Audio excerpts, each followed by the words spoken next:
सत्यानंद कौशल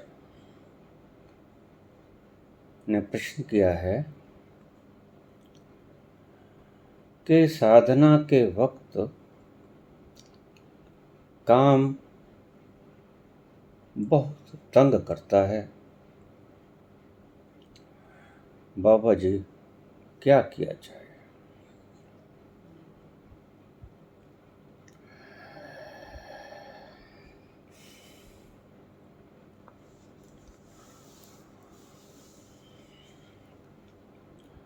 पुरातन जमाने में हमारे गुरुकुल हुआ करते थे। गुरुकुल में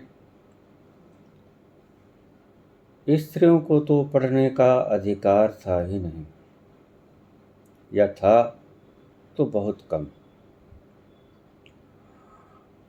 पुरुषों को पढ़ने का अख्तियार था। 25 वर्ष तक ब्रह्मचर्य का पालन करते हुए अपनी शिक्षा पूर्ण करके अपने घर वापस आया करते थे। ऐसा क्यों होता था पुरातन जमाने में? हम जैसा सोचते हैं वैसा ही हो जाते हैं। इस सूत्र को ध्यान में रखना। हम जैसा सोचते हैं वैसे ही हो जाते हैं।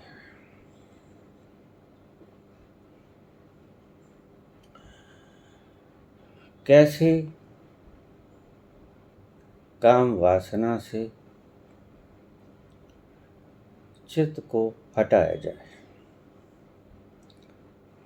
तुम्हारे प्रश्न में ही तुमने ही उत्तर दे दिया। मैंने कहा, जैसा चित्त में सोचते हो वैसा ही हो जाता है। चित्त में किसी पुरुष या स्त्री का विचार आया, आप दो बातें करते हो। उस अवस्था में, उस वक़्त आप दो बातें करते हो। कौन कौन सी? या तो आप उस स्त्री या पुरुष में उलझ जाते हो, या भोग या त्याग, या तो आप संभोग में रत हो जाते हो, या आप दमन कर लेते हो अपने मन को, अपने चेतन मन को समझा बुझा के। लेकिन एक बात भूल जाते हो, जो मैंने पहले कहा कि जो सोचते हो, जैसा चित्त में सोचते हो वैसा ही हो जाते हो। इसको ऐसा समझें, बड़ा सरल तरीका है, आजमा के देखेंगे तो बड़ी सरल प्रक्रिया है। शायद शास्त्रों में ना पढ़ी हो कभी, और शायद किसी ने लिख भी दिया हो। जैसा चित्त में सोचते हो वैसा ही हो जाते हो। टेलीविज़न आप रोज चलाते हो। टेलीविज़न पर अगर एक दृश्य आप नहीं देखना चाहते हो तो क्या करते हो? उसकी पोटेंशियलिटी बदल के दूसरा चैनल लगा लेते हो। यही करते हो ना?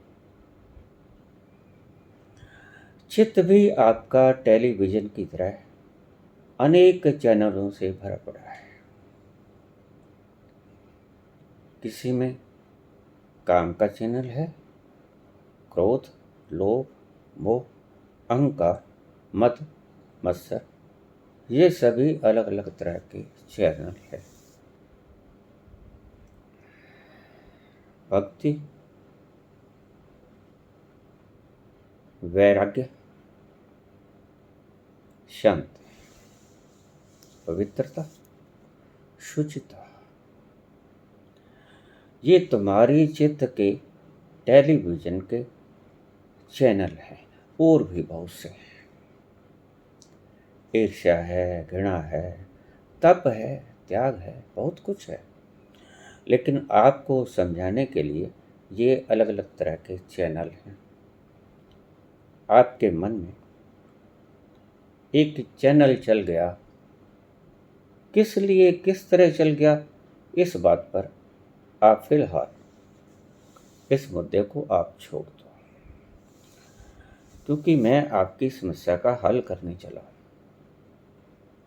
एक चैनल चल पड़ा तुम्हारे मन में, तुम्हारे चित्त की स्क्रीन पे, तो निश्चित ही तुमने वो चैनल जाने अनजाने लगाया होगा। कोई दृश्य आपने देख लिया होगा, कोई स्मृति में आपके दृश्य आ गया होगा, कोई मन में विचार आ गया होगा, उससे आपका चैनल ऑन हो गया, चलना शुरू हो गया। अब क्या करें? तुम क्या करते हो? काम जग गया, क्रोध जग गया, एक चैनल चल पड़ा। काम जग गया, एक चैनल चल पड़ा। आप उसको हवा देते हो, आप चैनल नहीं बदलते। चाहिए क्या?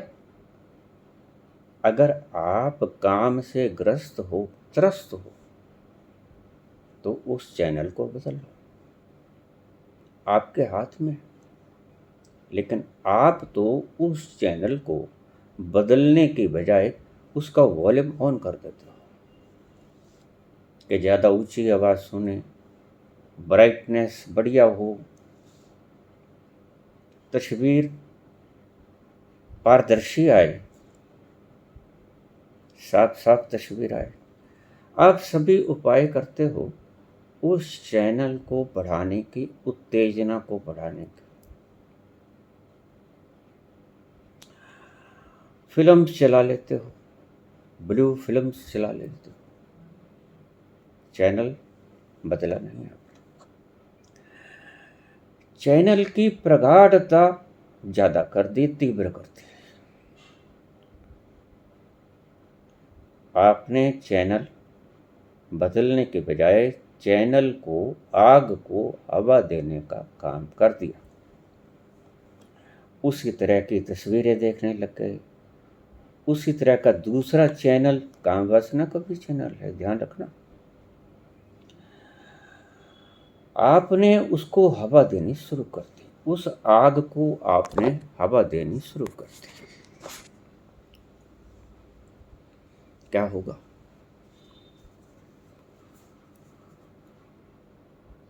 आपकी काम वासना जो आपके चित्त पे छाई थी, वो घनीभूत हो जाएगी, वो घनीभूत हो जाएगी और ज़्यादा प्रगाढ़ता से चलनी शुरू हो जाएगी। फिर तुम रोओगे, तुम पीटोगे, ये मैंने क्या किया, और किए भी खुद जा रहे हो।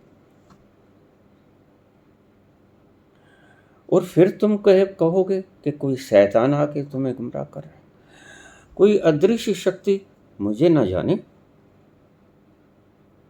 इन विकारों में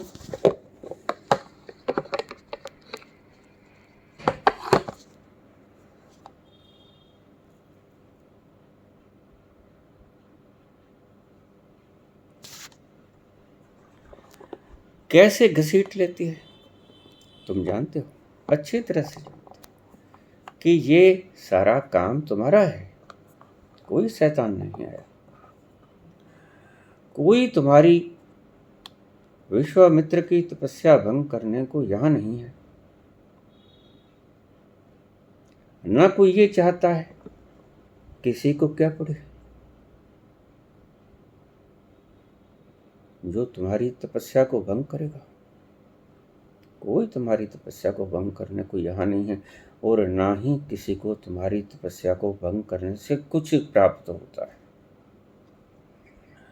तुम खुद ही वासना को प्रज्वलित करते हो, उसको पानी डालने की बजाय, बुझाने के बजाय उसके ऊपर मिट्टी का तेल, पेट्रोल ये आप डाल देते हो। आग धधकती है, प्रज्वलित होती है तीव्रतम मात्रा में, फिर रोते हो चिल्लाते हो। क्या करूं, मैं तो बड़े मजे से आनंद में बैठा था, राधे राधे कर रहा था। ये राधे राधे करते करते और ही राधे राधे हो गई। ये कौन शैतान है, भगवान का नाम जपे जा रहा है। ये शैतान इतना ताकतवर है? कोई शैतान नहीं है, तुम खुद ही शैतान। आग लगी है, बुझाओगे या प्रज्वलित करोगे? तुम्हारे घर को आग लग गई, क्या करोगे? इस वक्त भी वो ही करो जो घर को आग लग गई तो करोगे। क्या करोगे? अग्निशामक यंत्र का प्रयोग करोगे, पानी गिराओगे, मिट्टी से गिराओगे, किसी न किसी तरह बुझ जाए। नहीं, क्या करना चाहिए? आपने पूछा क्या करना चाहिए सत्यानंद जी? चैनल बदल दो, इतना सा काम। तुम कहोगे कि वो तो बदलने की कोशिश करते हैं, नहीं बदला जाता। नहीं, तुम बदलने की कोशिश नहीं करते, तभी तो मैं कहता हूं कि प्रयोग करके देखो।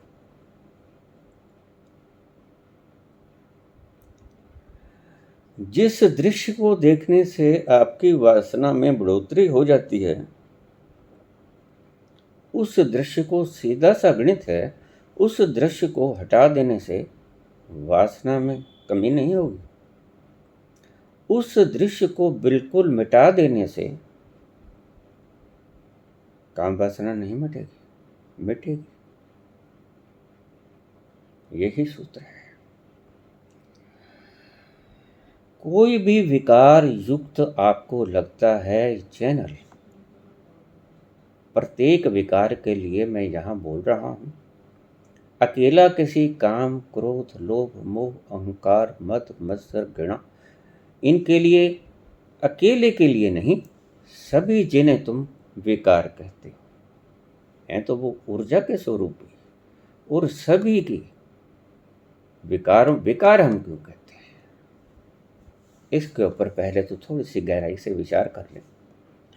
विकार का अर्थ है जिसके द्वारा, आपके शरीर के द्वारा कमाई गई, प्रगाढ़ मेहनत से कमाई गई संपत्ति बाहर फेंक दी जाए, वो होता है विकार।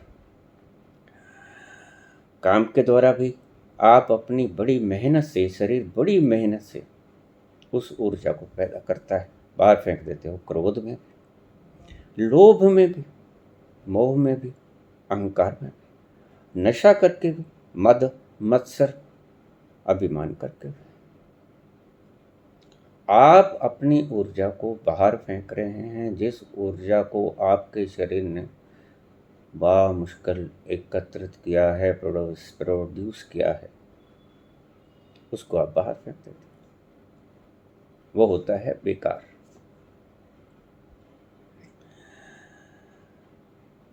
चैनल बदल दो। आप कहोगे बहुत मुश्किल है। अगर तुम खुद ही नहीं हटना चाहते, उस दृश्य को देखना चाहते हो तो फिर कोई दूसरा नहीं बदल सकेगा, तुम ही बदलोगे। दूसरा कोई नहीं आएगा तुम्हारा चैनल बदलने के लिए।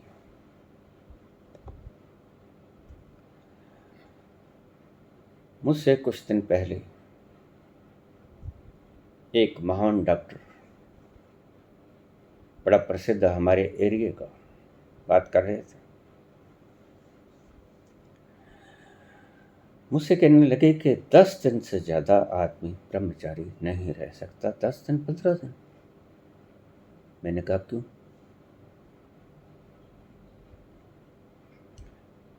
कहता जो हमारे वीर्य की थैली होती है वो 10 दिनों में भर जाती है अगर व्यक्ति ठीक से खुराक खाए तो। अगर ठीक से खुराक न खाए तो बात हो रहा है। मैंने कहा आपने गलत बोला। ठीक से खुराक खाए तो भी ये हो सकता है कि आपकी वीर्य की थैली कभी ना भरे।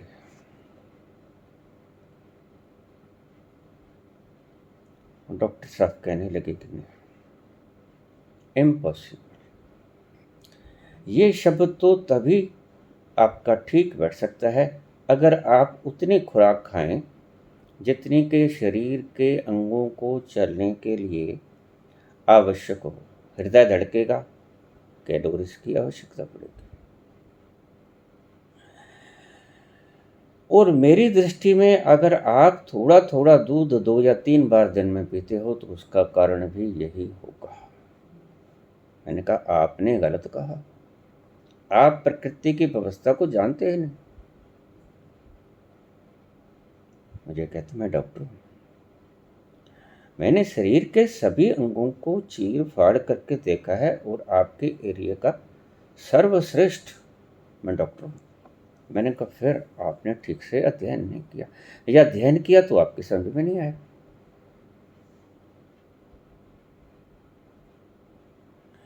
मुझे थोड़ा सा एक्सप्लेनेशन करने के लिए डॉक्टर बोले, आप प्लीज़ एक्सप्लेन कीजिए।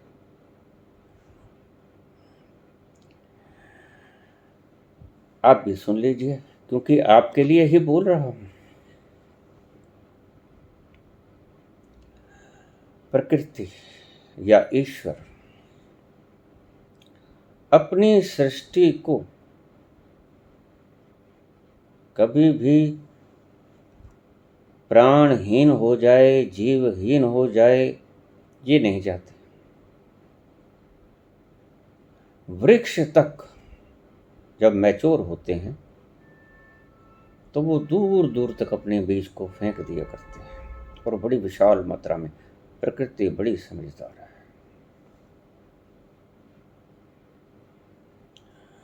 प्रकृति कोई किसी तरह का रिस्क नहीं लेती, नो रिस्क एट ऑल। उसे पता है कि पीपल का एक वृक्ष एक बीज से पैदा हो जाएगा। कोई भी वृक्ष, फल, फूल, पेड़, पौधा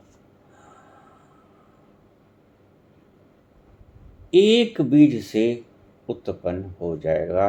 एक बीज से एक पेड़ पौधा बन सकता है। प्रकृति बखूबी जानती है, लेकिन प्रकृति कोई रिस्क नहीं लेती। प्रकृति इतना जानते हुए भी करोड़ों की मात्रा में बीज फेंका करती है कि न जाने मिट्टी के ठीक होने से, न ठीक होने से, पानी की सिंचाई ना मिलने से और प्राकृतिक व्यवस्था कोई उपलब्ध ना होने के कारण एक बीज फलीभूत ना हो, दूसरा ना हो, तीसरा ना हो, लाख ना हो, करोड़ ना हो, सब ठस हो जाए तो प्रकृति इतने ज़्यादा मात्रा में बीज गिराया करती है कि कोई तो फलीभूत होगा। ऐसे ही आपको शायद पता हो कि स्पम्स 1-2 की मात्रा में कभी नहीं निकला करते, करोड़ों अरबों की तादाद में निकला करते हैं कि कोई तो फलीभूत होगा। अंडाणु भी स्त्री के एक नहीं, उतनी ही मात्रा में अंडाणु भी हुआ करते हैं। एक स्पर्म एक अंडाणु से मिलकर एक बच्चे का जन्म हो जाएगा। और जब आप संतानोत्पत्ति के लिए अंतरंग दशा में जाते हो तो वो वीर्य और अंडाणु मिलके बच्चा पैदा करता है। आप जानते हैं, मेरे कहने का मतलब है कि प्रकृति सबसे पहले उत्पत्ति का काम करती है, कि सबसे पहले उत्पत्ति। इसे यूं समझिए कि आप जो खाना खाते हो, जो भी खाना खाते हो, सॉलिड लिक्विड कुछ भी खाते हो, सबसे पहले प्रकृति आपके शरीर की जरूरत बाद में पूरी करेगी, सबसे पहले उत्पत्ति का नियोजन करेगी। सबसे पहले आपका वीर्य और अंडाणु ये बनाएगी प्रकृति। वीर्य की संरचना सर्वप्रथम उद्देश्य है। जब भी आप कोई भोजन करते हो, भोजन से ही बनेगा वीर्य, हवा से नहीं बनेगा। जब भी आप कोई चीज भोजन खाते हो तो उससे सबसे पहले प्रकृति अपनी उस नस्ल को बचाने के लिए बीज के पैदा करने में प्रयुक्त करेगी उस भोजन की व्यवस्था को। उसके बाद में आपके शरीर के बाकी अंगों को एनर्जी देने की प्राकृतिक व्यवस्था है। अगर आपने उस वीर्य को प्रयोग नहीं किया है और थैली भर गई है,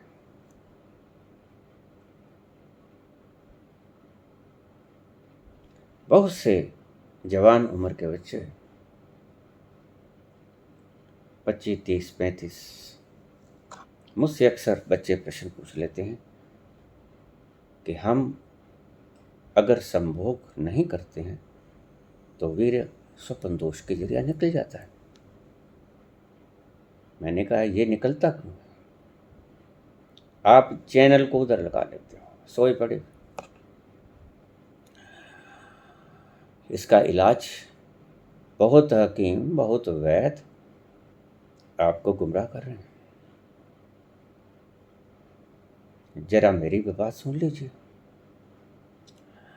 बच्चे को आप 10 साल की उम्र में ध्यान सिखाना शुरू कर दो।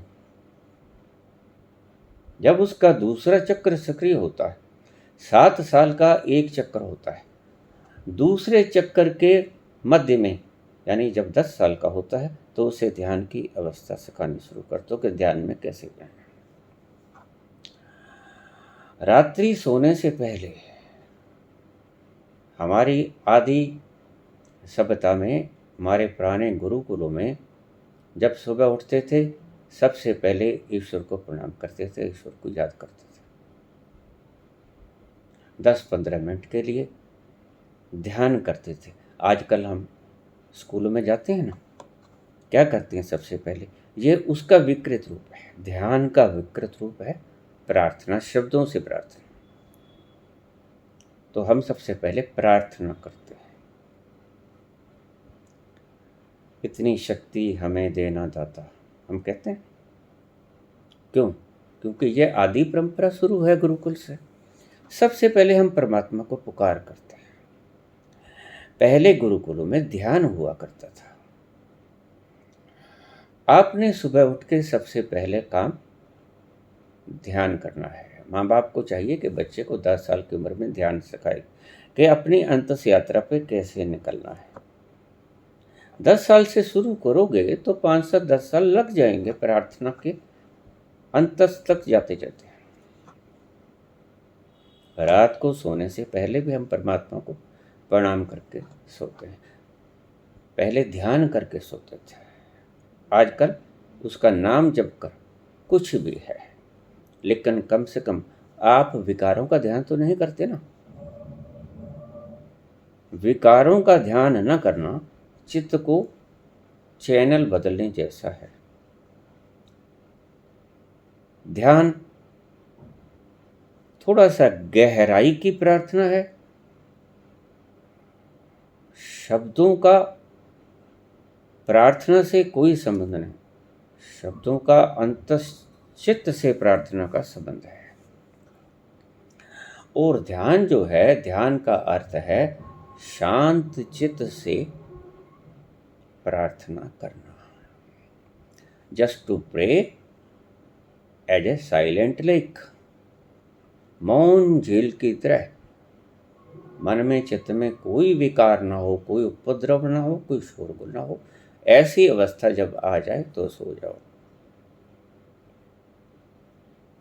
ऐसी अवस्था में रात्रि को जब आप सोओगे तो आपको स्वप्न नहीं आएगा। बुल्ले शाह ने एक जगह लिखा है, राती सपन न आवे उनु जेड़े अल्लाह वाले हो।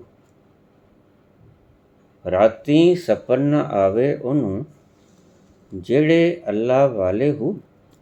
जो परमात्मा के ध्यान में रहते हैं उनको रात्रि में स्वप्न नहीं आता।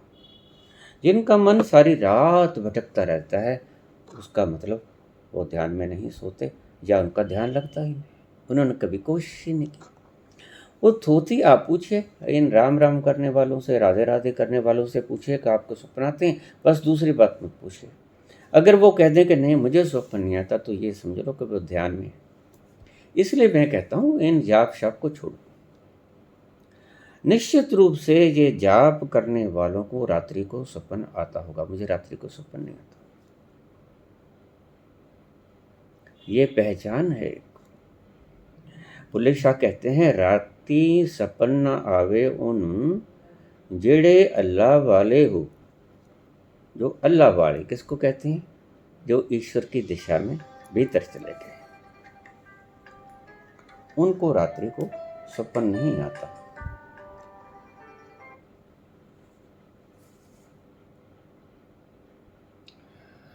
लाख राम राम कर लो, लाख राधे राधे कर लो, लाख आप 4 नाम ले लो, रात्रि स्वप्न आएगा। लाखों व्यक्तियों से मैंने पूछा, मैं सबसे पहला प्रश्न ये पूछता हूं, जो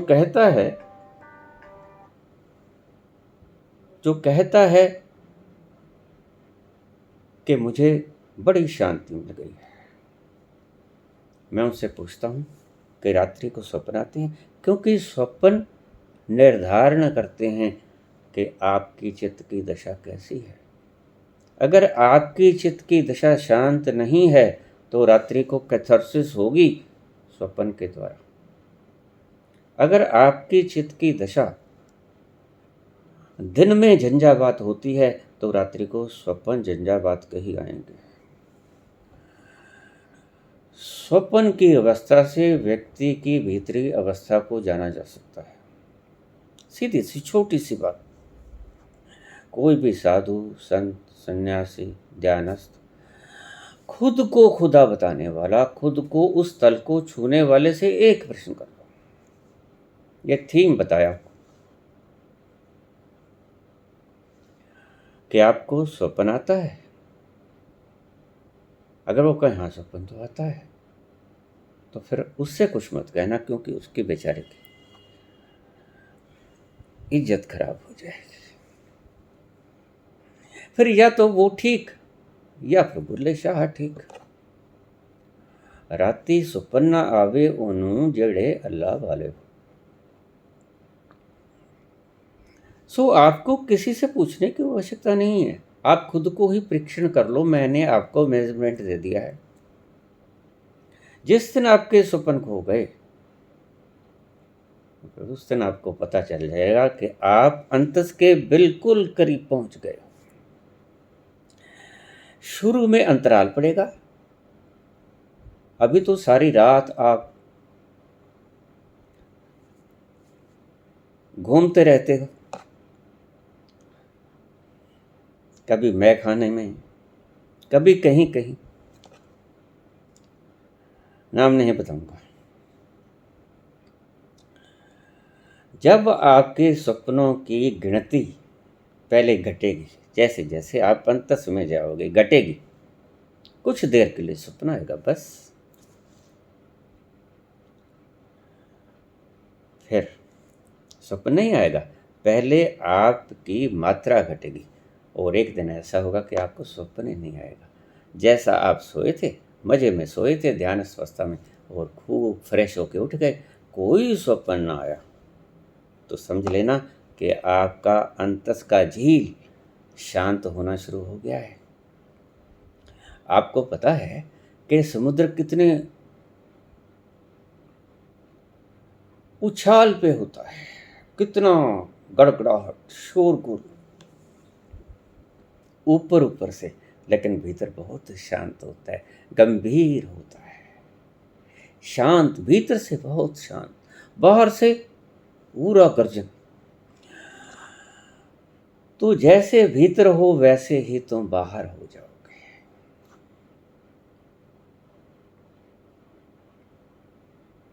ऊपर ऊपर की लहरें, यही हैं तुम्हारा विकार, यही है तुम्हारा काम क्रोध लोभ मोह अहंकार।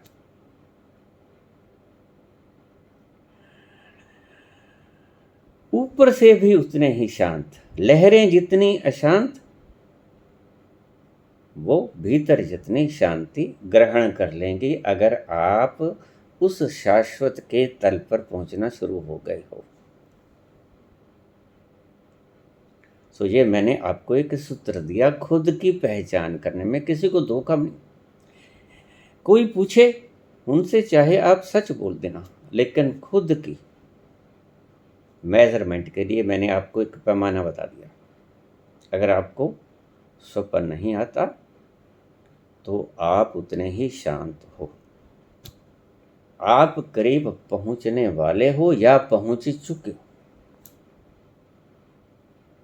और ऐसा नहीं है कि आपको पता ना लगेगा, जब आप पहुंचोगे आपको पता तत्क्षण लगेगा, एट द सेम मोमेंट। लेकिन दूसरों को, दूसरों के प्रश्न का उत्तर देने के लिए कह रहा हूँ, आपको तो पता चल जाएगा। एक तो ये स्वप्न से पता चल जाएगा कि आप कितने दूर हो, जितने स्वप्न कम उतनी आपके भीतर की शांति ज़्यादा। जैसे स्वप्न खत्म हुए आप बिल्कुल तलहटी पे आ गए। एक दिन होगा कि स्वप्न भी नहीं आएगा और साथ में कुछ और आएगा।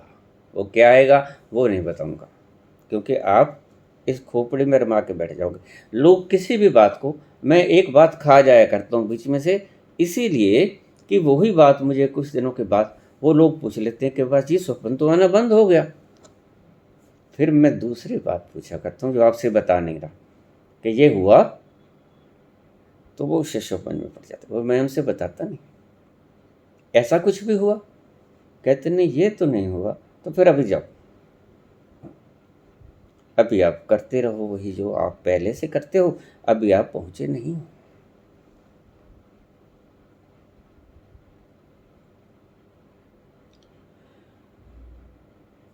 चैनल बदल लो, सभी से कहता हूं। कुछ धर्माचार्य भी ऐसे हैं जो लोगों को उपदेश देते हैं और उनके मन में ऊहो पोह, वो रात्रि को भी प्रवचन ही किया करते हैं। तो किसी को बताना मत, मैं खुद को परखने का आपको एक मेजरमेंट दे रहा हूं कि दूसरों को आपका पता भी नहीं चलेगा और आपको तो अपना पता ही है। वो तो किसी से छिपा ही नहीं, आपसे थोड़े छिपाओगे अपने आप को। ये मेजरमेंट आपको दे दिया मैंने, ये आप अपने आप को परखते रहना। लेकिन इसमें एक अपवाद है।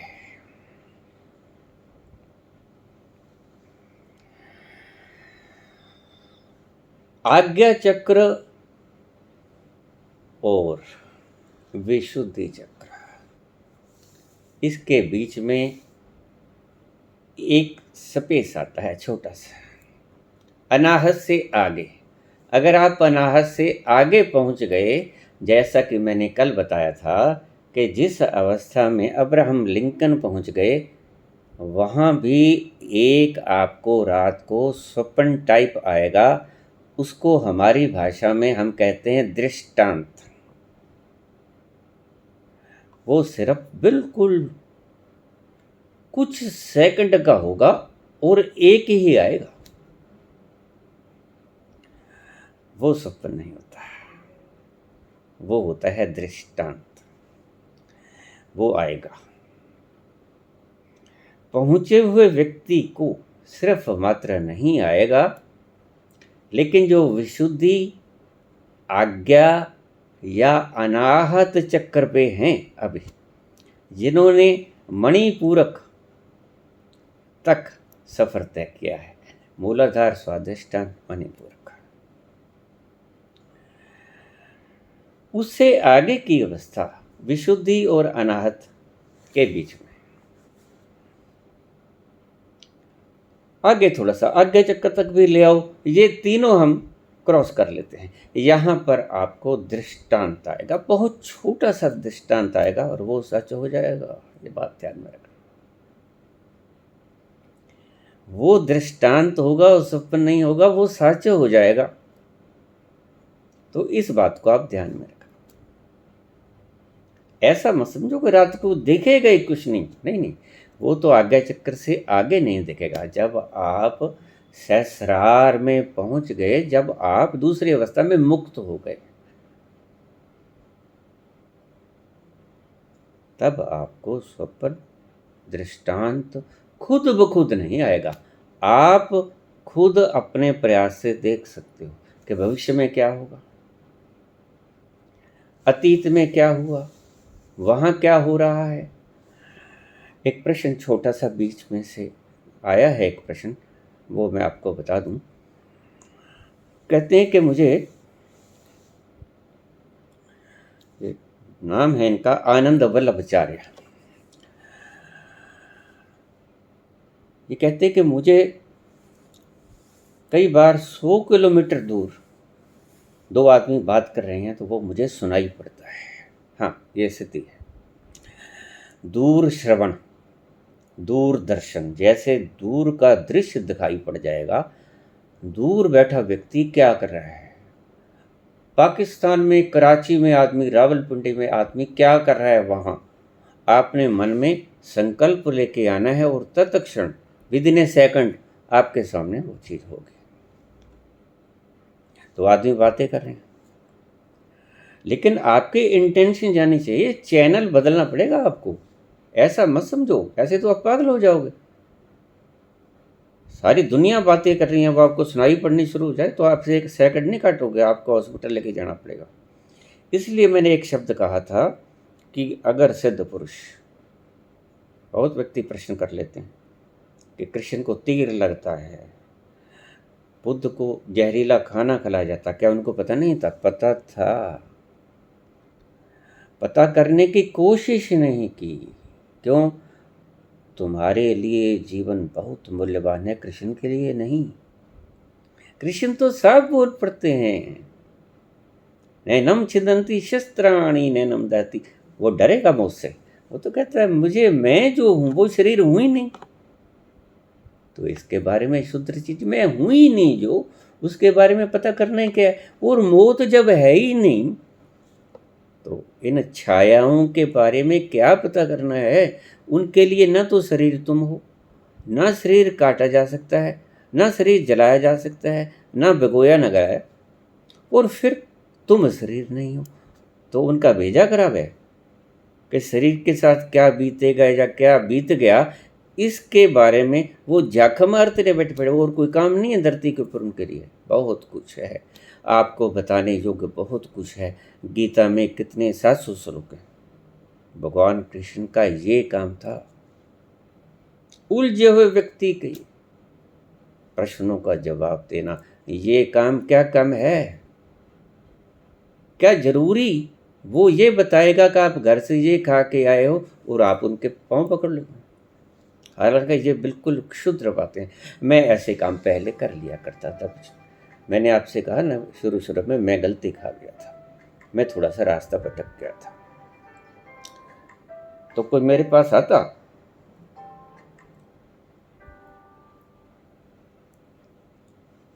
बाबा जी काजू खिला दो, बाबा जी शराब पीनी है, शराब, तली हुई दाल खानी है, चाय मंगा दो, दूध मंगा दो। कुछ गलती मैं कर गया, मुझे पता नहीं था कि इसके दुष्परिणाम होंगे जो मुझे भोगने पड़े। आप ऐसा काम मत करना, इसीलिए मैं बार बार ये बोल के, इन चीज़ों के बारे में बता के आपको आगाह कर देता हूँ कि उलझ मत जाना। ये चीज़ें तो होती हैं, लेकिन उलझ मत जाना। आपका जीवन इसलिए नहीं है कि आप किसी को हाथ ऊपर करो, शराब की बोतल आ जाए तो। ये काम नहीं आपका कि किसी को दाल का पैकेट मंगा दिया, किसी को काजू गिरा दिए, ये आपका काम नहीं है।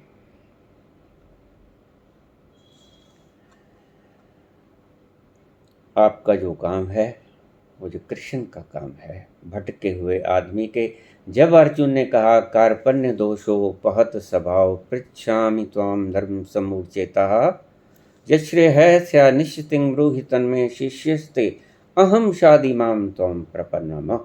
अर्जुन ने कहा प्रभु घोर संकट का काल है, कार्पण्य दोष हो और कायरता का दोष है मुझ में। मैं डरता हूँ मरने से। क्यों? क्योंकि मुझे पता नहीं चला कि मैं, आप तो कहते हो नैनम छिन्दन्ति शस्त्राणि, लेकिन मैं तो अपने आप को शरीर ही समझता हूँ ना। मुझे तो अभी दर्शन नहीं ना हुए, तो इसलिए तो मैं तो डरता हूँ। क्यों? क्योंकि खुद को शरीर मानता हूँ, इसलिए डरता हूँ प्रभु। बड़े निष्कपटी लोग हुआ करते थे। अगर अर्जुन निष्कपट ना होता, अगर अर्जुन भीतर से सत्यवादी ना होता, बाहर से नहीं कह रहा हूं, बाहर से सत्यवादी मैंने बहुत देखा। एक शिष्य है मेरा,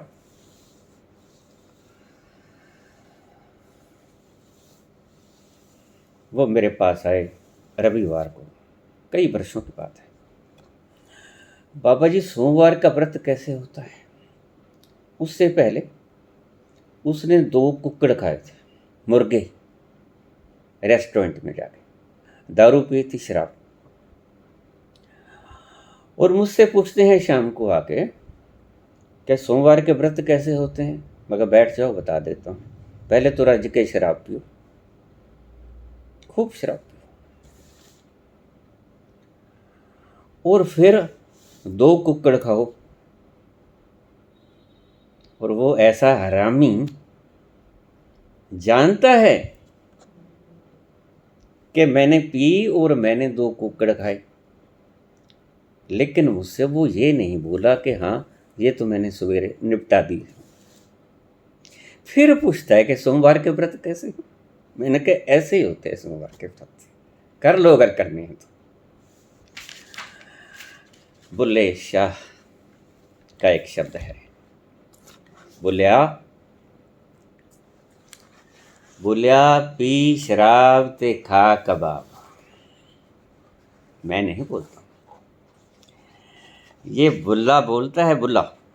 बुलिया पी शराब ते खा कबाब,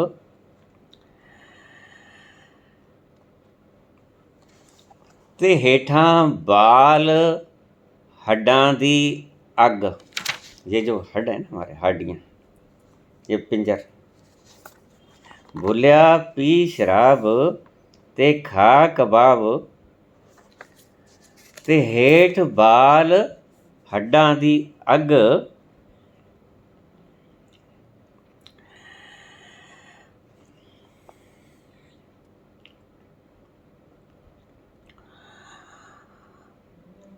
हेठां बाल हड्डां दी अग, चोरी कर। चोरी कर, अब हैरान मत होना।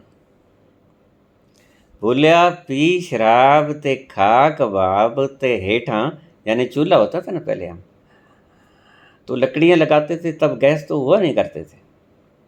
बुलिया पी शराब ते खा कबाब, ते हेठां बाल हड्डां दी अग, ते चोरी कर ते भन घर रब दा। यानी जो गोलक पड़ी होते हैं, गोलक मंदिरों में दान पात्र लिखा होता है, गुरुद्वारों में, मस्जिदों में। चोरी कर ते भन घर रब दा। किसी सेठ के, अमीर के घर चोरी मत करना। वो कहता है कि तू सीधा भगवान के घर जाके चोरी कर। चोरी कर ते भन घर रब दा, ते उस ठग्गां दे ठग नूं ठग। भुलिया भी शराब ते खा कबाब ते हेठां बाल हड्डां दी अग। चोरी कर ते भन घर रब दा, ते उस ठग्गां दे ठग नूं ठग। बिल्कुल ऐसा ही शब्द गोरखनाथ जी ने बोला। माया तो ठगनी भई, ठगत फिरत सब देश। बुल्ला भी वही बात कहता है। माया तो ठगनी भई, ठगत फिरत सब देश। जिस ठग ने ठगनी ठगी। यहां बुल्ला भी कहता है, चोरी कर ते भन घर रब दा, ते उस ठगां दे ठग नूं ठग। बुल्ला और गोरखनाथ। माया तो ठगनी भई, ठगत फिरत सब देश। जा ठग ने ठगनी ठगी, ता ठग को आदेश। उसको मेरा प्रणाम है जिसने इस ठगनी को ठग लिया। उसको प्रणाम करते हैं गुरु गोरखनाथ। आदेश।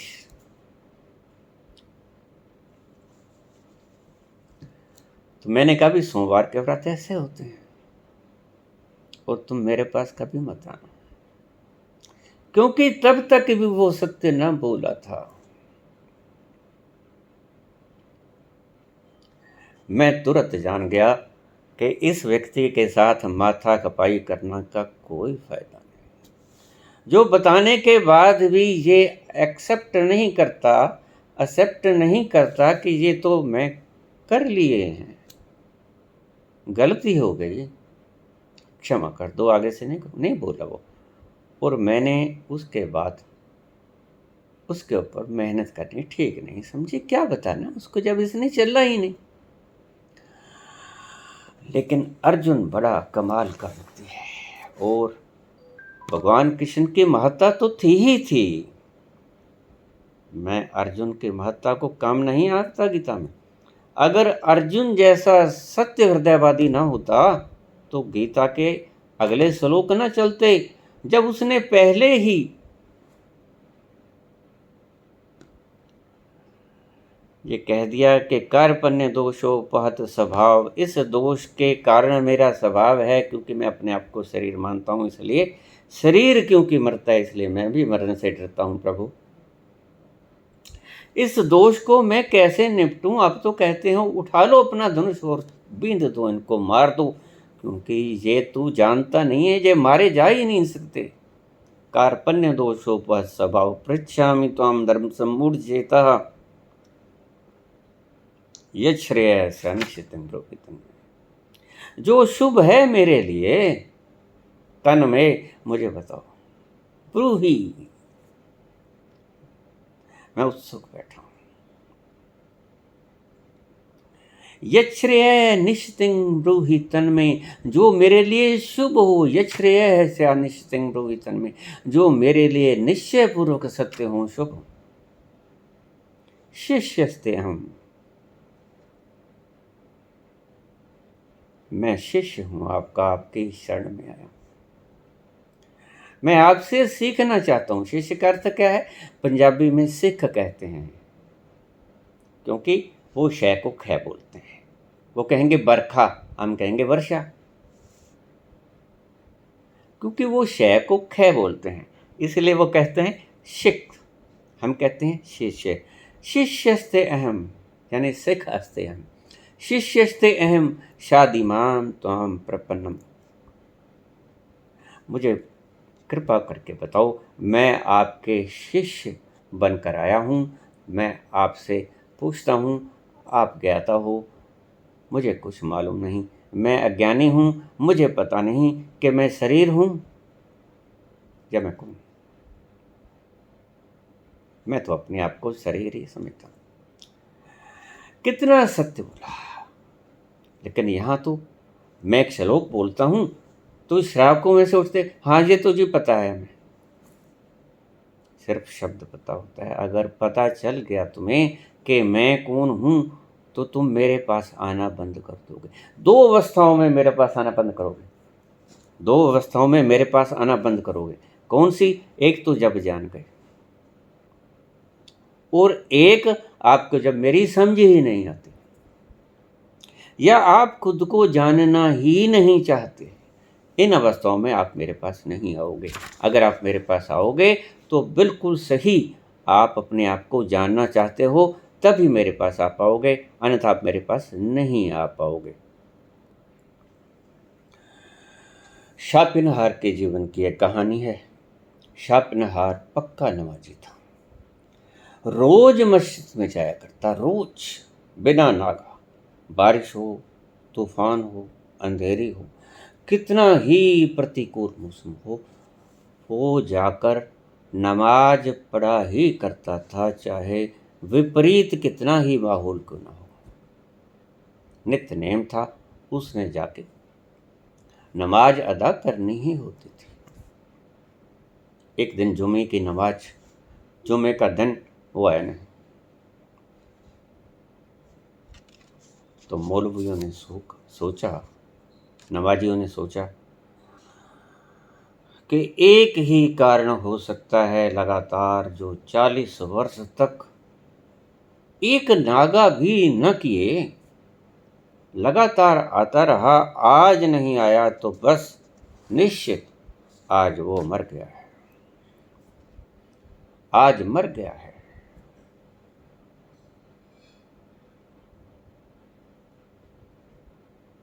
अफसोस हुआ तो सभी नमाजियों ने मीटिंग की कि और कोई कारण हो ही नहीं सकता, चलो उनके घर तो चला जाए।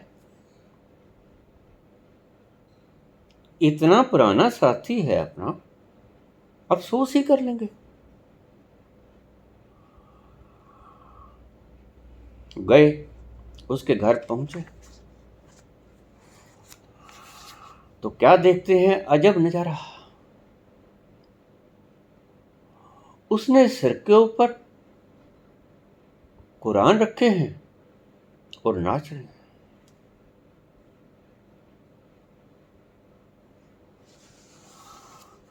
तो मौलवियों ने देखा, नवाजियों ने देखा कि ये क्या, ये पागल हो गया है, हिल गया है दिमाग इसका, ये नाच रहा है, सिर के ऊपर कुरान।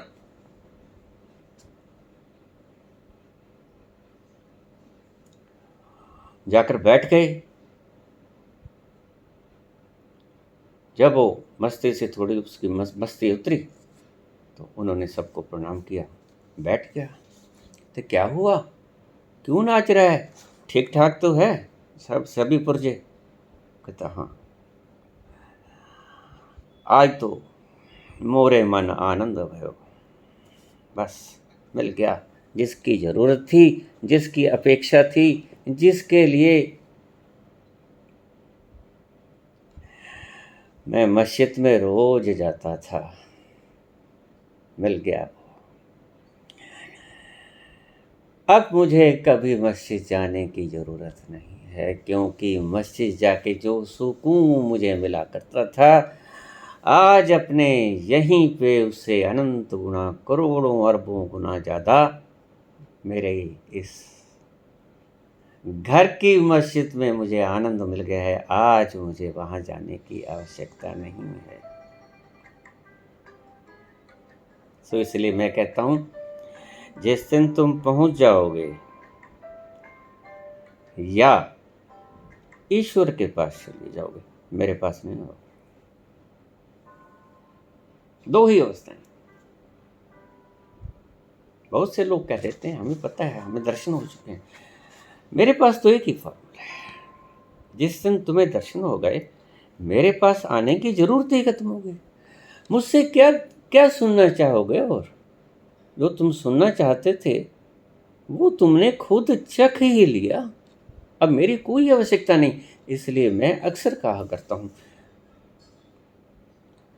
कि ज्ञान होने के बाद गुरु की आवश्यकता खत्म हो जाती है। तुम गुरु के पास जा ना पाओगे। क्यों? क्योंकि अगर प्यासे थे और तुमने पानी पी लिया और इतना पी लिया कि गले तक तुम्हारे पानी आ गया, तो तुम पानी के कुएं के पास क्यों जाओगे? नहीं जाओगे।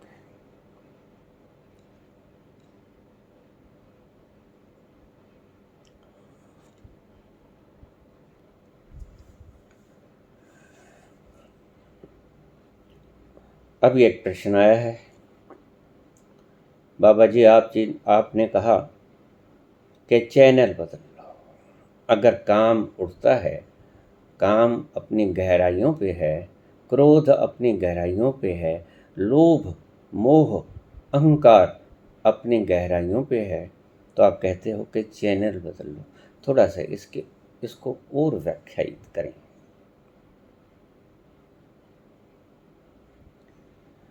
थोड़ा सा और व्याख्यायित करूं, फिर सुनने की थोड़ी सी आप कैपेसिटी भी बढ़ा लो। ऐसा कुछ नहीं है कि मैं बोलूँगा और वो सत्य हो जाएगा। नहीं, ऐसे तल पे नहीं बैठूंगा।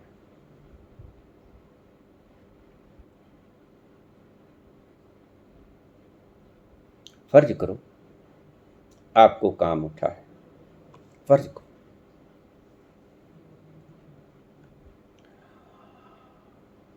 एक्सट्रीम क्षणों के बीच में जब आपको काम वासना बहुत सता रही है, आपके मन में उस पुरुष की आकृति या उस स्त्री की आकृति उतरे ही जा रही है दिमाग से दिल के भीतर।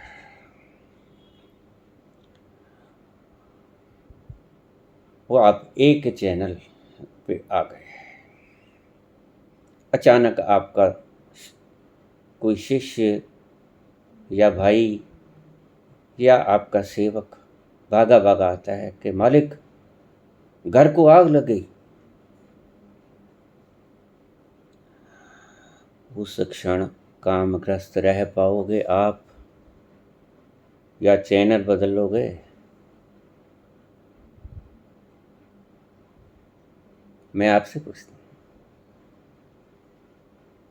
कामग्रस्त हो, एक्सट्रीम पे कामग्रस्त हो, घर को आग लग गई है, एकदम से आग लग गई है, धुआं धी।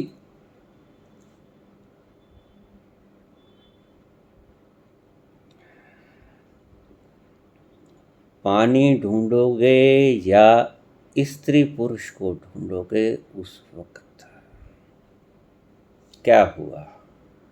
चैनल बदला गया। तुमने तो नहीं बदला।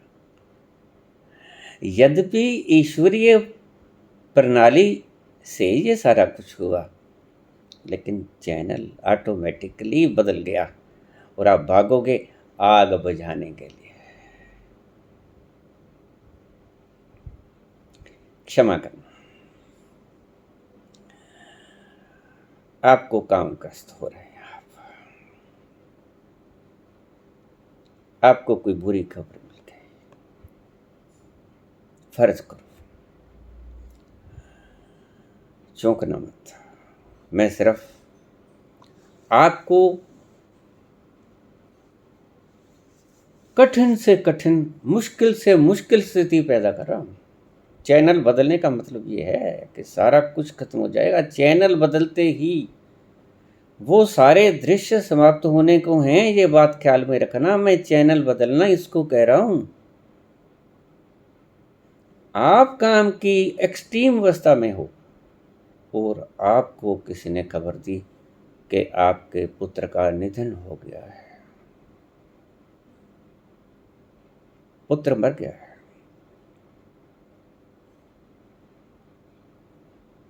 क्या करोगे?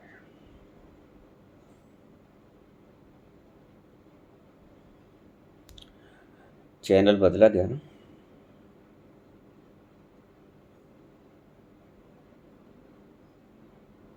इसे मैं चैनल बदलना कहता हूं। तुम कहते हो कि चैनल बदला ही नहीं जाता। कैसे नहीं बदला जाता?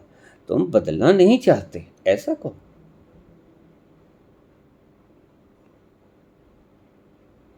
आपकी क्या औकात कि आप चैनल बदलोगे? अरे अब तक बिल्कुल ठीक ठाक बैठे थे, अब कामग्रस्त हो गए हो और तुम अर्जुन की तरह कार्पण्य दोषो बहुत सब कायर हूं मैं, अपना चैनल बदल नहीं सकता। कैसे नहीं बदल सकता? बदल सकते हो। तुमने ही पैदा किया है, तुमने ही दर्द दिया और तुम दवा देना। दवा भी तुम ही दोगे।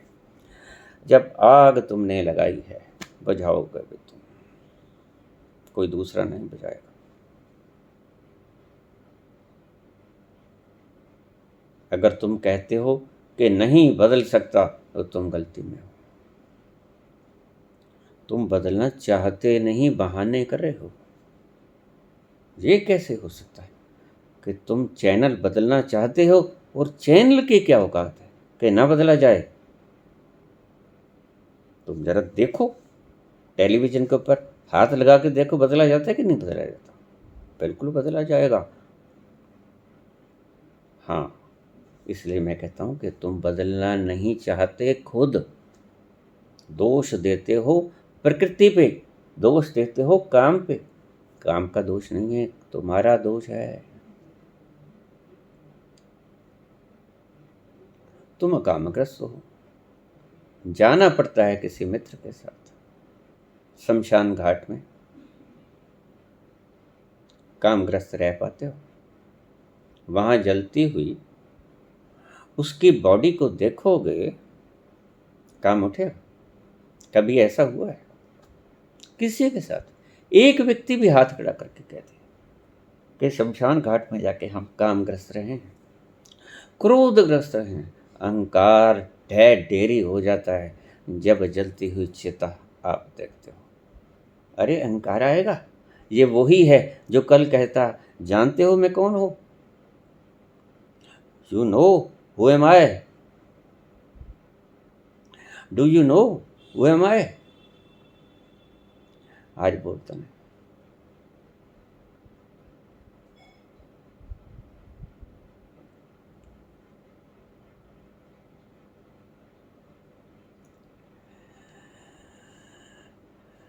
मिट्टी दया बंदया तू कादा करे मान होए।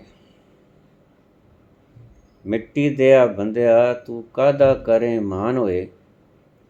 पल दा भरोसा कोई ना, ऐसी तेरी जान होए।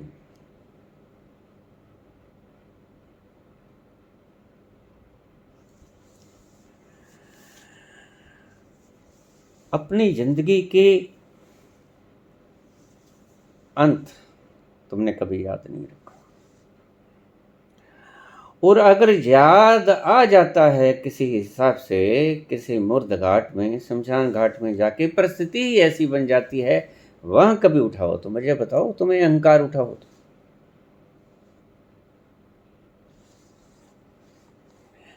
उड़ जान प्राण तेरे फिर क्यों नहीं बोलदा। होमे वाली कुंजियां तू फिर क्यों नहीं फोड़दा।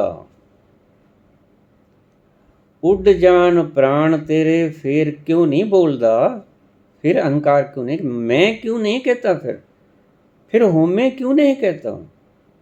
उड़ जान प्राण तेरे फिर क्यों नहीं बोलदा। होमे वाली कुंजियां तू फिर क्यों नहीं फोलदा। किथे तेरी आकड़ां ते किथे अभिमान होए। पल दा भरोसा कोई ना, ऐसी तेरी जान होए। मिट्टी दया बंधिया, तू कादा करे मान होए। पल दा भरोसा कोई ना, ऐसी तेरी जान होए। कहाँ जाता है तुम्हारा अहंकार? जब तुम जलते हुए मुर्दे को, अपने ही किसी रिश्तेदार को, भाई बहन को, मित्र को जलते हुए देखते हो चिता के ऊपर, तुम्हें काम उठता है, तुम्हें क्रोध उठता है, तुम्हें अहंकार उठता है, लोभ उठता है कि पैसे कमा लें। क्या बात करते हो? तुम ये कहो कि हम चैनल बदलना ही नहीं चाहते, हमें मौज ही ये लगती है, हमें आनंद ही यहाँ लगता है। तुम जाना ही नहीं चाहते उस परम आनंद के समुद्र के पास। ऐसा बोलो, झूठ क्यों कहते हो? इसलिए मैंने उदाहरण दी कि गीता को बोलने में जितना कृष्ण का सहयोग है, उतना ही अर्जुन का भी सहयोग है। जो इतनी तीव्रतम अवस्था से गहराई से सुन पाया तो गीता घड़ी गई। अगर प्रश्न करने वाला ना होता, प्रश्न आत्मसात करने वाला व्यक्ति ना हो, गीता नहीं बोली जाती। विकट घड़ी, मारो मारी का घटना, सिर धड़ से अलग कर देने की प्रक्रिया सारी प्रत्यक्ष सामने खड़ी है। 18 अक्षौणी सेना लड़ मरने को तैयार, रण में जूझने को तैयार खड़ी है, तैयार बेतैयार। गुरुदेव सामने खड़े हैं जिनसे अर्जुन ने सीखी है धनुर्विद्या।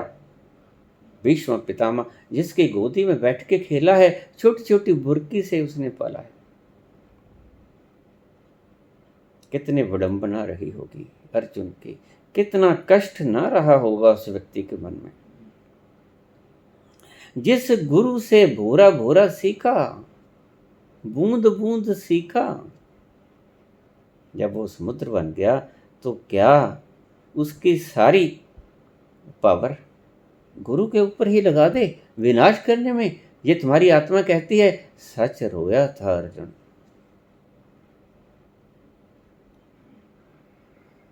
वो सच्चा था तो बखान कर गया कि भगवान मैं क्या करूं, आई एम हेल्पलेस।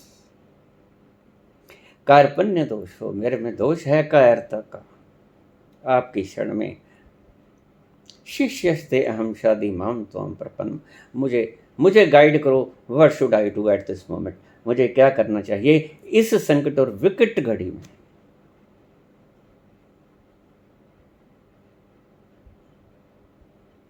तो भगवान कृष्ण ने कहा कि ठहर, मेरे समझाने से तू नहीं समझेगा, तुझे सत्य दिखाना ही पड़ेगा। और जिसे तुम विराट रूप कहते हो क्या है?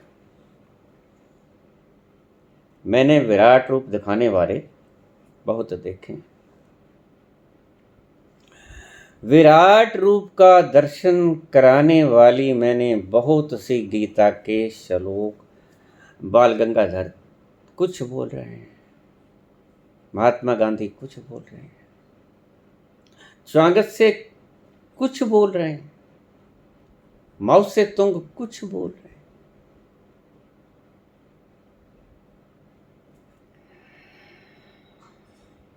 सब अपना अपना डफली अपना अपना रहा। क्या किया कृष्ण भगवान ने? सत्य में जो किया वो बोला नहीं गया। और मुझे जानकर इतनी हैरानी हुई कि विराट रूप के बहाने से लोगों ने क्या कीचड़ कचरा दिखाया लोगों को। वो विशाल हाथ हजारों, वो विशाल मुंह तरह तरह के जो इन्होंने खुद गढ़े, कहीं शंकर, कहीं गणेश, कहीं हनुमान जी, कहीं कोई, ये सारे चित्र इकट्ठे करके विशाल हजारों हाथ, मुंह से किसी की आग निकल रही है, किसके, और इसको विराट कहते हैं। कोई उसके मुख के अंदर जा रहा है, कोई मुख से बाहर आ रहा है, ये विराट है। ये दिखाया कृष्ण ने अर्जुन को, विराट रूप में ये दिखाया, ये कीचड़ दिखाया? नहीं। जब ये व्यक्ति इनकी गीता का मैं भाष्य पढ़ता हूँ तो भीतर से दुखी भी होता हूँ, कष्ट भी होता है, और इनकी विद्वत्ता और महापुरुषत्व के ऊपर एक क्वेश्चन मार्क भी लगता है, प्रश्न चिन्ह भी लगता है कि जिसे आप विराट कहते हो ये विराट है? ये अलग अलग मुख, एक कोई आग उगल रहा है, किसी के मुंह से निकल रहा है, कोई निकल रहा है अपने भीतर, सभी को, भीष्म पितामह को, द्रोणाचार्य को, सभी योद्धाओं को निकल रहा है। किसी के मुख से विष निकल रहा है, किसी के मुख से अग्नि निकल रही है। हद हो गई, ये होता है विराट? नहीं, क्या दिखाया होगा कृष्ण? कृष्ण ने अर्जुन को क्या दिखाया जब वो इतनी जल्दी कहने लगा कि नहीं प्रभु क्षमा करो, कृपा करके इसको हटा दो?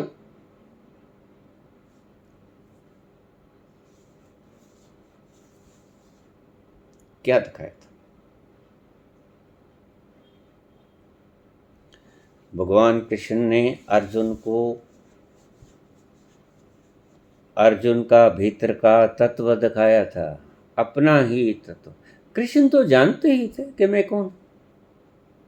जब माना ही नहीं अर्जुन कि मुझे तो डर लगता है, मुझे लगता ही नहीं मैं शरीर हूं, मुझे लगता ही नहीं मैं शरीर हूं, मुझे यही लगता है, मुझे ये लगता ही नहीं कि मैं काटा नहीं जा सकता, मुझे लगता ही नहीं कि मैं आत्मा हूं, मैं परमात्मा का अंश हूं, मुझे नहीं लगता प्रभु मैं झूठ नहीं बोल सकता। तो कृष्ण ने उसके ऊपर अपनी पावर के रखे, अपना शक्तिपात करके भीतर ले गया उसे और उसको उसका स्वरूप दिखला दिया। जैसे विवेकानंद ने वो विराट देखा था, रामकृष्ण ने जब उसके सिर के ऊपर हाथ रखा तो वो भीतर भीतर जाने लगा, भीतर भीतर। आखिर में जैसे ही वो अपने अस्तित्व के करीब आया, उसने चीख मारी कि स्वामी जी मेरे माँ बाप भी हैं।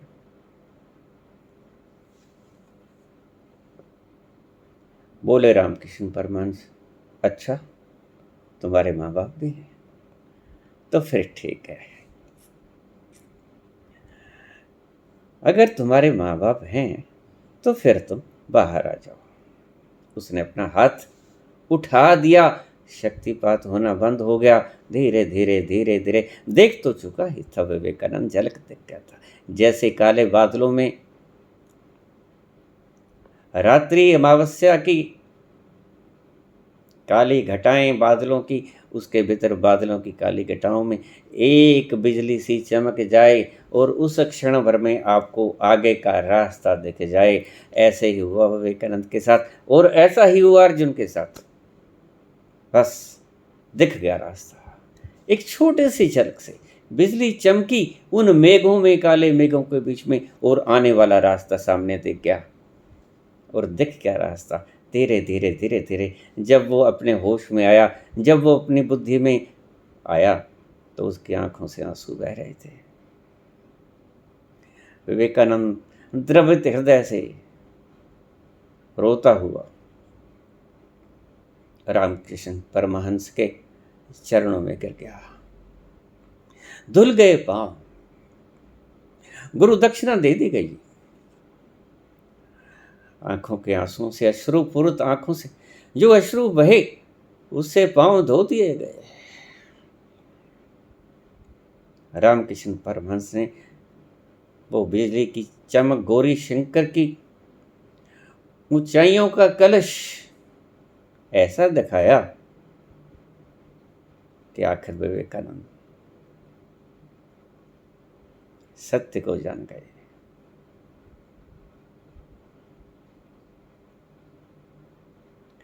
यही कृष्ण ने दिखाया अर्जुन को कि तू है कौन, क्योंकि डर क्यों रहा था, उस डर का समाधान ही तो करना जरूरी था।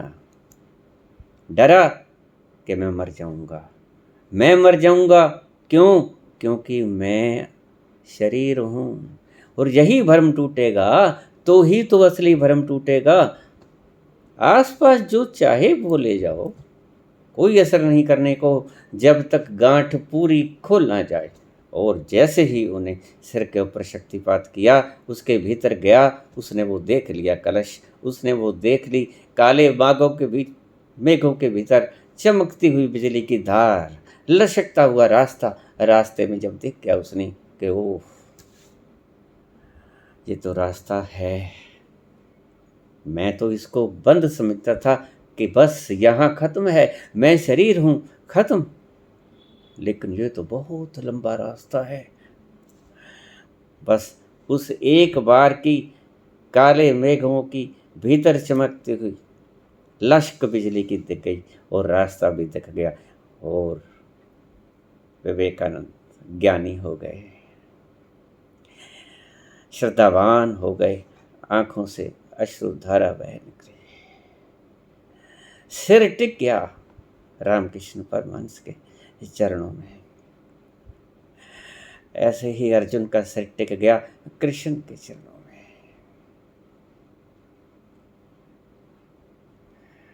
और कृष्ण ने कहा, मां मनुस्मर युद्ध च। मेरा आशीर्वाद है, मेरा नाम ले, मां मनुस्मर, मुझे याद कर, युद्ध च, युद्ध में कूद जा। मुझे याद कर। अहम त्वाम सर्व पापेभ्यो मोक्षयिष्यामि मा शुच। पाप और पुण्य का फिक्र मत कर, मैं तुझे इस पाप और पुण्य से मुक्त कर दूंगा। अहम त्वाम सर्व पापेभ्यो मोक्षयिष्यामि मा शुच। फिक्र न कर, मैं तुझे इस पापों से मुक्त कर दूंगा। एक और थोड़ी सी बात कह के अपनी वाणी को विश्राम दूंगा। लोग पूछ लेते हैं कि भगवान करता है कि इंसान करता है। यहाँ कृष्ण ने बात साफ कर दी कि मैं करता हूं। कृष्ण ने कह दिया कि मैं करता हूं।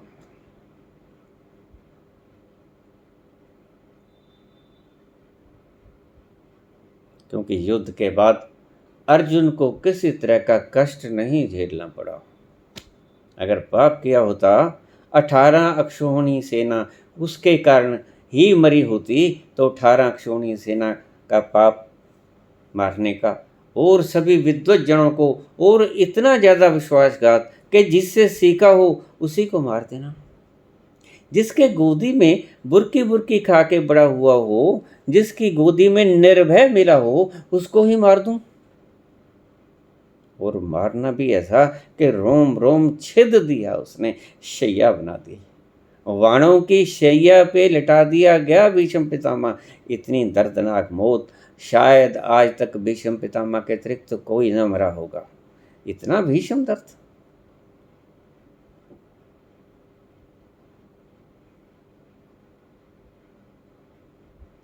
भीष्म मरे। पाप अर्जुन को नहीं लगा।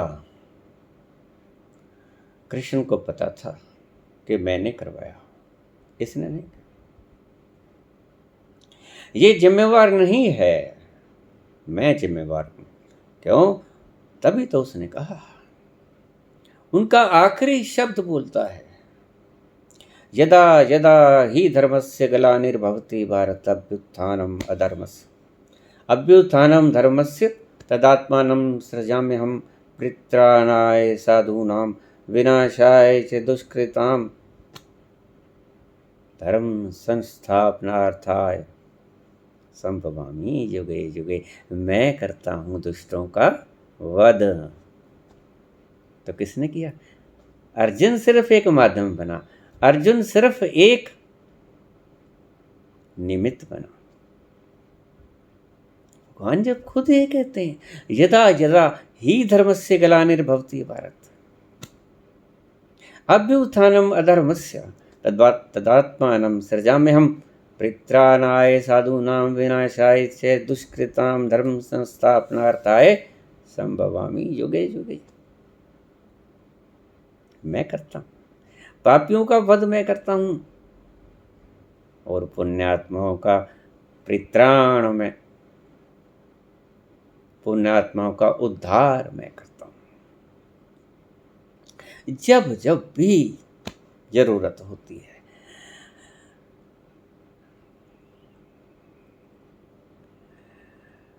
उनको पता था कि ये मैंने किया है। और उन्होंने जब अपनी दिव्य दृष्टि से देखा तो गांधारी बिलख रही थी, तड़प रही थी और दुर्शीष दे रही थी कृष्ण को, क्योंकि वो भी जानती थी। तो उन्होंने कहा कि माता बहुत तड़प रही है, इसके पास सबसे पहले जाना पड़ेगा। तो सबसे पहले वो गांधारी के पास गए भगवान कृष्ण। गांधारी को जाके प्रणाम किया, चरण स्पर्श किए, माता प्रणाम। गांधारी ने उसे आशीर्वाद नहीं दिया, पांव छुए कृष्ण ने, गांधारी ने अपना हाथ नहीं उठाया। गांधारी कहने लगी, वासुदेव मुझे एक बात का जवाब दो, मैं तुमसे बहुत क्षुब्ध हूँ, मैं तुमसे बहुत नाराज हूँ, क्षुब्ध हूँ, दुखित हूँ, व्यथित हूँ। मेरा हृदय इतने शूरों से बिध गया है कि मैं जुबान से नहीं बयान कर सकती। माता, मैं तो खुद ही तुम्हारे पास आ गया। गांधारी कहती, मैं तुझे श्राप दूंगी वासुदेव, मैं तुझे श्राप दूंगी, तूने मेरे 100 पुत्रों का वध किया है।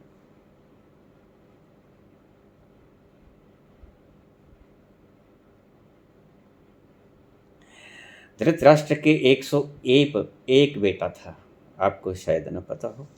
100 गांधारी से और एक पुत्र उसका था युयुत्सु दासी से। एक दासी पुत्र था, 100 पुत्र गांधारी के थे। दासी पुत्र का एक पुत्र युयुत्सु, जब गांधारी गर्भावस्था में थी तो दासी से उसके एक पुत्र पैदा हुआ युयुत्सु। वो बच गया जब युधिष्ठिर ने कहा कि अगर मैं सत्य की लड़ाई लड़ रहा हूँ तो जो परले पांडाल में हैं कौरवों के, वो मेरी तरफ आ जाएं, और अगर मैं झूठ असत्य के ऊपर हूँ तो जो मेरे पांडाल में लोग हैं ये समझते हैं कि मैं असत्य के ऊपर युद्ध कर रहा हूँ, तो मेरे इधर के पांडाल से कौरवों के पांडाल में जा सकता है। युद्ध होने से पहले कोई भी व्यक्ति अपना पाला बदल सकता है। तो युयुत्सु जो कौरवों का भाई था वो वहाँ से उठा और पांडवों की तरफ आ गया। वो कहता है कि आप बिल्कुल सही हो, आप धर्मज्ञ हो, आप धर्म के ऊपर आचरण करने वाले हो, आप सही हो, मैं आपकी तरफ आना चाहता हूँ। आ गया, वो बच गया। तो गांधारी कहने लगी कि वासुदेव मैं तुम्हें श्राप दूंगी। कहता, माता मैं श्राप लेने के लिए ही आया हूं। पहला सवाल पूछा गांधारी ने कि वासुदेव मुझे एक बात का जवाब दे दो, क्या तुम अगर चाहते तो युद्ध ना टल सकता, युद्ध हो जाता? कृष्ण कहता, नहीं माता, अगर मैं चाहता तो युद्ध रुक जाता, युद्ध ना होता। मैंने इसकी कोशिश की लेकिन भरपूर कोशिश नहीं की, क्योंकि मैं जानता था, मैं चाहता रुक जाता, क्योंकि मैं जानता था कि मैं इसको करवाना चाहता हूं। यदा यदा ही धर्मस्य ग्लानिर्भवति भारत, दूषित हो गए है माहौल, परित्राणाय साधुनां, ये साधुता के ऊपर इनकी रक्षा करना मेरा कर्तव्य था। और माता ऐसा नहीं कि मैं डरता था, सबसे आगे मैं ही तो बैठा था सारथी के रूप में। अगर डरता होता तो पीछे बैठता छुप के, पहले मेरे लगता तीर, अर्जुन के बाद में लगता, इसीलिए सबसे आगे में सारथी के रूप में मैं बैठा था। विनाशाय च दुष्कृतम, ये दुष्कृत्य थे। माता तुम्हें पता नहीं, द्रौपदी वस्त्रहरण, लाक्षागृह की में जलाने का षड्यंत्र, 13 वर्ष का वनवास, 12 साल का वनवास, 13वां वर्ष अज्ञातवास, और क्या ये ठीक थे? और जुए का वो पासा जो गलत खेला गया शकुनी के द्वारा, तुम्हारे भाई के द्वारा, वो ठीक था? इनको मारने का षड्यंत्र ठीक था? द्रौपदी को भरी भरी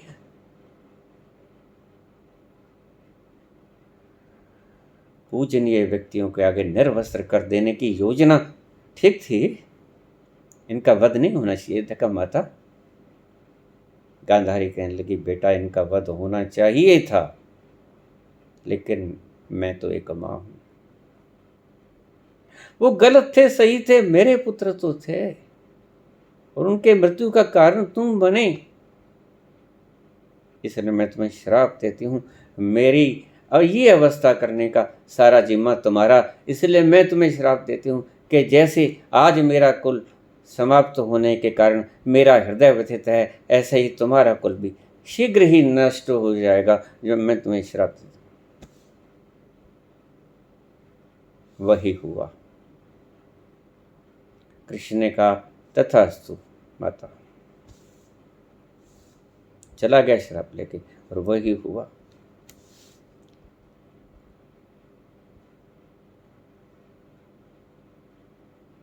एक दूसरे से लड़के मर गए, बात कुछ भी न थी।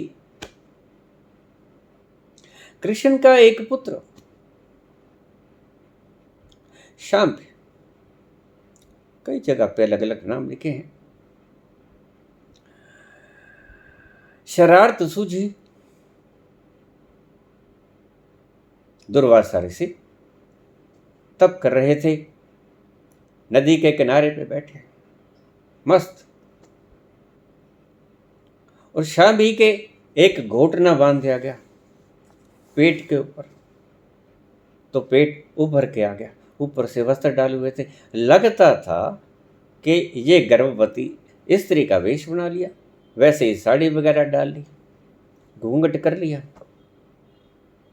तो शरारत करते करते यदुवंशी वहां पहुंच गए, दुर्वासा को जगाया समाधि अवस्था से। दुर्वासा से कहने लगे, महर्षि कृपा बताएंगे कि इस स्त्री को बेटा होगा या बेटी? अब दुर्वासा ने जब तीसरा नेत्र खोला, गुस्सेबाज तो थे ही। मैं आपसे थोड़ी सी बात समझा दूं। बहुत से व्यक्ति मुझे पूछ लेते हैं, यद्यपि वक्त बहुत हो गया है, लेकिन फिर भी मैं इस प्रश्न का जवाब अवश्य देना चाहूँगा। मुझसे पूछ लेते हैं कि जो तप करते हैं उन्हें तो शीतल होना चाहिए, क्या संत शराब दे दिया करते हैं? मैंने कहा, संत को अगर तुम चुटकी बांधोगे उसको दर्द नहीं होगा। संत के अगर तुम तलवार से हाथ काट दोगे उसे दर्द नहीं होगा। वो संत है, लेकिन है तो मांस का लोथड़ा, और इतना पाखंडी तो वो है नहीं कि उसके दर्द होता हो और वो चीखेगा नहीं। वो बहुत निष्कपट व्यक्ति है, अगर उसको दर्द होगा वो चीख निकलेगी तो चीख चिल्लाएगा ही चिल्लाएगा। तुम्हारी तरह वो कई मुखा नहीं है जो तुम्हारे दर्द हो और तुम पी जाओ उस दर्द को, जैसे कर्ण पी गया था। परशुराम की सेवा कर रहा था, सेवा करते करते परशुराम उसकी जान के ऊपर सो गया, नींद आ गई, बिच्छू ने काट लिया कर्ण को। ब्राह्मण का वेश धारण करके आया था क्षत्रिय, लहू निकलने लगा, लहू इतना निकला कि उसकी धार बह चली। धार बह चली तो परशुराम का हाथ गीला हो गया, क्योंकि खून था, तरल था। जब हाथ गीला हो गया तो जाग आई परशुराम को, उसने देखा, और इतना खून। उसने अपनी तीसरा नेत्र खोला, देखा ये तो धोखा खा गया, धोखा खा गया। ये ब्राह्मण नहीं, क्योंकि ब्राह्मण के भीतर इतनी सहन शक्ति नहीं होती, ये क्षत्रिय के भीतर इतनी सहन शक्ति होती है। ब्राह्मण कोमल होता है भीतर से, ब्राह्मण इतना घाव लगने के बाद दुखित ना होगा, ये हो ही नहीं सकता। ये क्षत्रिय का अंश है और था भी क्षत्रिय का अंश। पांडवों का बड़ा भाई तो था ही, जो कि कुंती ने बहा दिया था नाजायज बच्चा था। तो उसने कहा तुमने मेरे से झूठ क्यों बोला? वो तो गुरुदेव क्षमा कर दो, अगर मैं क्षत्रिय कह के आता तो आपने मुझे विद्या नहीं देनी थी, क्योंकि आप क्षत्रिय विहीन, क्षत्रियों से बहुत दुश्मनी है आपकी। आपने 21 बार पृथ्वी को क्षत्रिय विहीन कर दिया, इसलिए मैंने खुद को ब्राह्मण कह दिया। मैं डरता था। कहने लगा ठीक है, फिर अब दंड भुगत, आदेश करो, मैं तुझे श्राप दूंगा, दे दो। मैं तुम्हें श्राप देता हूं कि जिस वक्त मेरे द्वारा सीखी गई किसी भी सिद्धि की तुम्हें आवश्यकता पड़ेगी, तुम्हारे वो काम नहीं आएगी। वही हुआ महाभारत के युद्ध में, जिस वक्त उसे जरूरत पड़ी वो उसके काम नहीं आई। ऐसे कौरवों का वध हुआ। और दुर्वासा से पूछा कि इस स्त्री के, स्त्री तो वो थी नहीं, वो तो था तो कृष्ण का बेटा सांबी। तो उसने देखा कि मेरे साथ मजाक कर रहे हैं। संत के साथ मजाक नहीं करना चाहिए। संत के साथ और सत्य वचन बोलने वाले के साथ, शांत चित्त व्यक्ति के साथ, सत्यभाषी के साथ न विवाद करें, न ही उनके प्राणों को कष्ट दें। क्योंकि अगर उसने मुझसे पूछते हैं फिर क्रोध कैसा, अगर संत है तो क्रोध कैसा? अरे भाई संत ही है, कोई लोहे का थोड़े है कि इसको दर्द नहीं होगा। दर्द हुआ तभी तो, और दोगुना दोहरा दर्द हुआ। एक तो ये कि मैं दुर्वासा, दुर्वचन बोलने वाला दुर्वासा, वो कभी अच्छा तो बोलता ही नहीं था, और जब कभी अच्छा बोलता था तो पार ही जाता था। क्योंकि ऐसा व्यक्ति जिसको वाक सिद्धि है वो अच्छा बोल सकता है और गलत भी बोल सकता है। वो गलत ही क्यों बोला? क्योंकि अक्सर लोग गलत ही थे, इसलिए गलत ज़्यादा बोला, दुर्वचन ज़्यादा बोला, और दुर्वचन ज़्यादा बोलने के कारण उसका नाम दुर्वासा बन गया। दुर्वाचा से बदल के दुर्वासा बन गया। तो ये नहीं है कि अगर किसी ने तप कर लिया तो उसको तुम दुखी ही करे जाओ, ऐसा नहीं होता। उसने वो अपनी तपस्या से अर्जित बल को प्रयोग करेगा, ऐसा मत समझना कि चुप होकर बैठ जाएगा।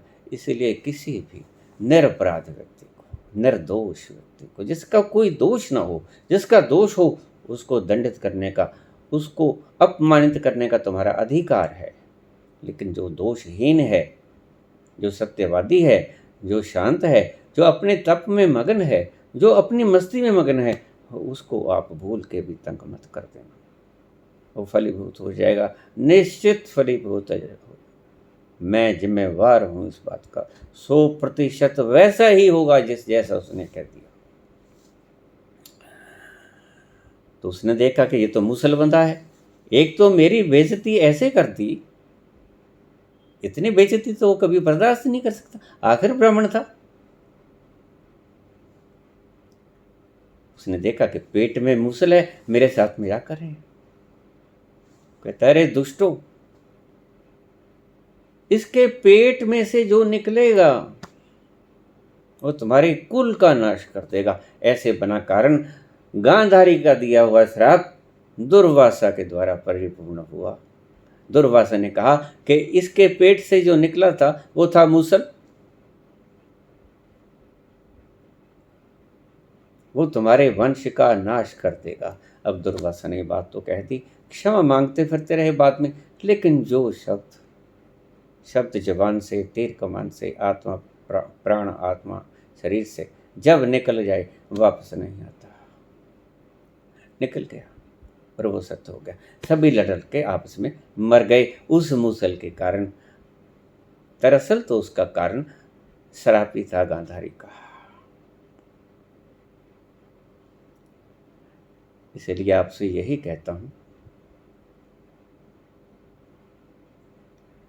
कि संत को ये समझ के अपमानित मत कर देना कि ये तप करता है इसीलिए ये शांत है, ये हमें कुछ नहीं कहेगा। नहीं नहीं नहीं, आप गलत हैं। संत का वेश देख के आप प्रणाम ही कर लेना, उनसे दूरी ही बना के रखना जब तक कि आप उससे कुछ सीखने नहीं जाते। उससे कोई मतलब हो तभी जाना। उनसे छेड़छाड़ करने से, उनकी बेइज्जती करने से, उनके शब्दों को अपमानित करने के कारण मत जाना। ये दुर्भावना है, और दुर्भावना, जहां भी दुर्भावना से आप काम करोगे आप मार खाओगे। इस बात, मेरे ये शब्द ध्यान में रखना। पहली बात तो आप, ये पाप कर्म में आता है। निर्दोष व्यक्ति को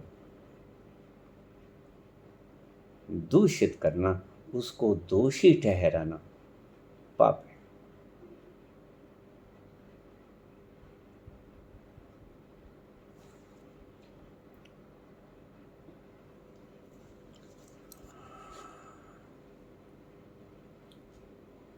बुल्ले नूं लोकी मत्ती देंदे,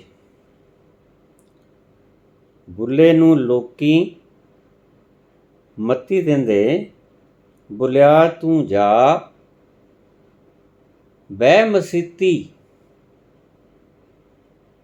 बुल्ले नूं लोकी मत्ती देंदे, बुलिया तू जा बैठ मसीती। विच मसीतां की कुछ हुंदा जे दिलों नमाज न किती। अगर दिल से तूने नमाज न पढ़ी तो मुख से कहने का कोई फायदा नहीं। मुख से कहोगे अपना ही नुकसान करोगे, क्योंकि तुम्हारी चेतना उस मंजिल के ऊंचाइयां छू ना सकेगी अगर तुम गुरु के आगे झूठ बोलोगे। गुरु के आगे वैसे ही बनना जैसे कृष्ण के आगे अर्जुन बन गया था कि मैं कायर, कृपया मेरी शंका निवारण करें कि मैं क्या करूं इस विकट परिस्थिति में। बुल्ले नूं लोकी मत्ती देंदे कि बुलिया तू जा बैठ मसीती। विच मसीतां की कुछ हुंदा जे दिलों नमाज न कीती। बाहरों पाक कीते की हुंदा। नहा लो बाहर सरोवरों में, गंगा स्नान करो। बाहरों पाक कीते की हुंदा जे अंदरों ना गई पलिती।